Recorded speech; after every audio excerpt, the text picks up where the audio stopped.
Now that My Hero Academia has come to an end, I think there are a lot of character evolutions worth talking about.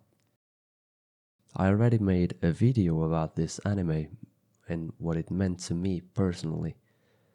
You can check that out in the card or in the description down below.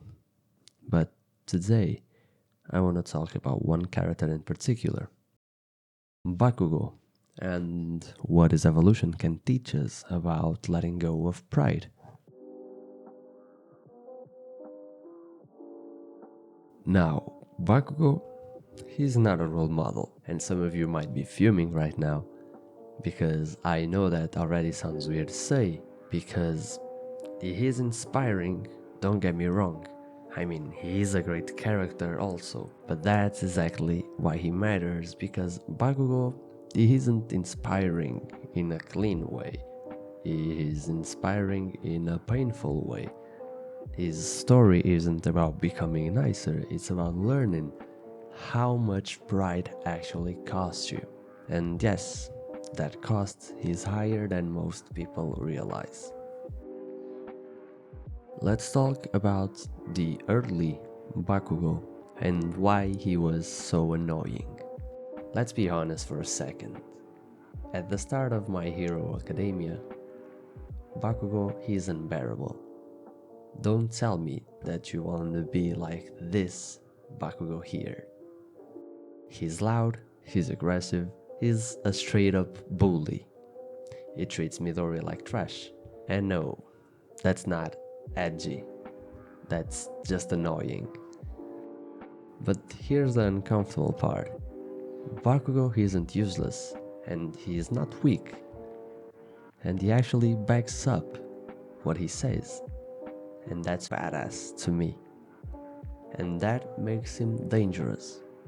Because his pride isn't empty. It's just misdirected.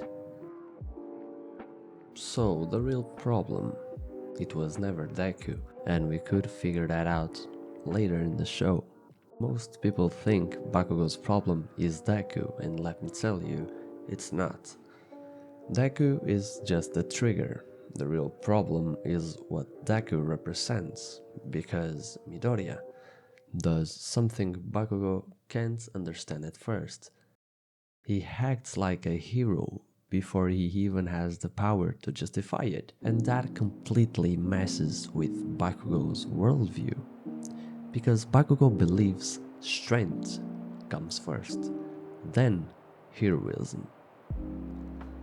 Midoriya flips that logic, and when your entire identity is built on being the strong one, that hurts. So Bakugo reacts the only way he knows how, with anger, loudness, pride, anything except vulnerability. So what about the guilt? Do you think Bakugo doesn't feel anything? No. So let's talk about how he carries it. This is where Bakugo's arc actually begins. Not with power-ups, not with fights, but with guilt. All Might falling, Midoriya getting hurt, the idea that maybe, just maybe, he made things worse. And what's interesting is how he handles it. He doesn't cry about it, he doesn't talk about it, he doesn't ask for sympathy, he just carries it silently. And that silence, that's not weakness, that's pressure building. Then, why his pride matters. Here's what separates Bakugo from a lot of other characters. He never turns guilt into an excuse. He never says, I was just a kid, that's how I grew up, that's just my personality. Nah. He takes responsibility, even when no one asks him to. And that's hard because it's way easier to admit weakness than to admit fault. Weakness gets sympathy, fault demands change. The apology and why it hits so hard. Bakugo's apology to Midoriya isn't there to be just emotional. It's there because he couldn't move forward without it. That apology isn't about being forgiven. It's about saying, I know what I did, I know my role in this, and I am not running from it anymore. For someone built entirely on pride, that's not weakness, that's discipline. And he actually changes, but not how you expect. And this is the part I really respect. Bakugo doesn't become soft. He's still loud, still aggressive, still explosive. But now there's control. His strength has direction. His pride has weight behind it. He doesn't change to please people, he never will. It changes because he can't stand being who he was anymore. And that, my friend, is real growth. Not image, not branding, not words, just internal correction. And this is where I actually connect with Bakugo, because I don't see myself in his ego, I don't see myself in his bullying, and honestly, I don't even see myself in the guilt, but the anger. Yeah, that part I get. Not anger at people, anger at myself.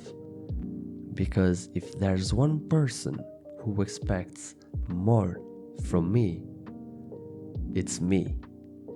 I am the one putting pressure on myself. I am the one setting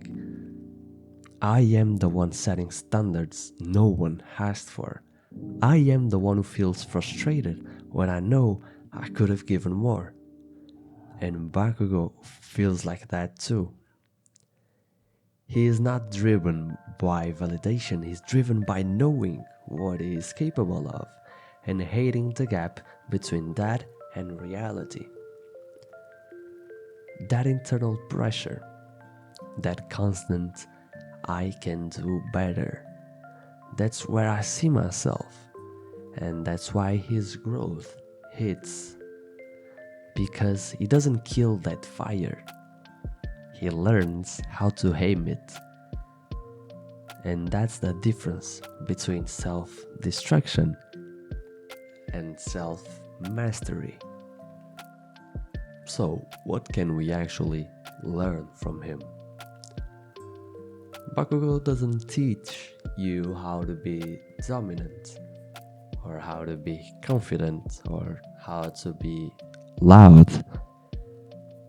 It teaches you this: you can grow without announcing it.